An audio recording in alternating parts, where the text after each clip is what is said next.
Hello, I'm Corkery. I'm a junior here at Rockwood Summit, and I'm here with Dr. Cain. So, Dr. Cain, can you tell us exactly what Proposition 3 is? The fastest way to describe it, and thank you for the opportunity to share and have a little conversation about this, is a reallocation of funds. So moving some monies from debt service over to capital projects to address ongoing needs that we have in the Rockwood School District. So what exactly will it pay for? We're going to be looking at three areas where it will focus. The first being technology, safety, and then the third being facilities. I'm not sure if you know this or not, you probably don't, but the average age of a school in the Rockwood School District is 47 years. And so just at that point in time, when it comes to brick and mortar needs, there are situations where there are updates that are needed. I'm sure you remember the very first week of school, right? Starting August 21st. In this building, I was here the first day of school. I think we can both agree there are parts of this building that were warmer than we would hope for. Pretty hot. We saw that across the district. We're trying to get ahead of the curve before we get, quite honestly, decimated with just ongoing needs. We're really working to be strategic to address the needs that we know we have as a school district, and we want to do so in the most fiscally responsible manner that we possibly can find, and we believe that that is in fact Prop 3. So why is Rockwood returning to voters with the levy transfer after it failed last year? Well, I will tell you, last year I told this community I would engage in a listen, learn, and lead mindset, gathering as much feedback, as much understanding, and really understanding as much context of what's going on in Rockwood as I possibly could. I will tell you, I think that was the right response at that point in time because it was a fiscally responsible and appropriate approach. This is in many ways the exact same approach that we're taking with Prop 3. And I would argue that the need has only grown. So what specifically will Rockwood Summit, how will they benefit from Proposition 3?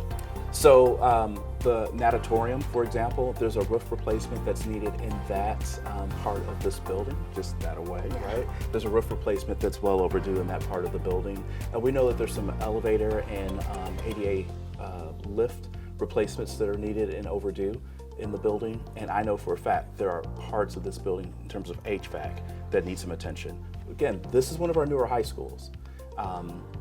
Both Marquette and Summit opened literally at the same time, literally 30 years ago. If we have the same air conditioning equipment in any way, shape, or form from that time the building opened, we're well past the point where a replacement is needed. So if Prop 3 is passed, the school district says it will undergo a 2-year transition period. So why is this period necessary, and what are the plans for the transition?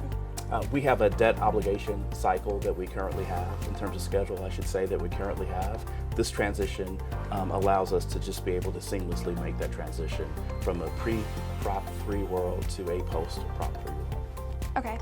And how will the district manage its debts if the proposition passes and less money is allocated for debt services? I can assure you that we have taken a look at our schedule, and everything that we're doing will still allow us to meet our debts in the same manner that we're doing right now. We would not default in any way, shape, or form.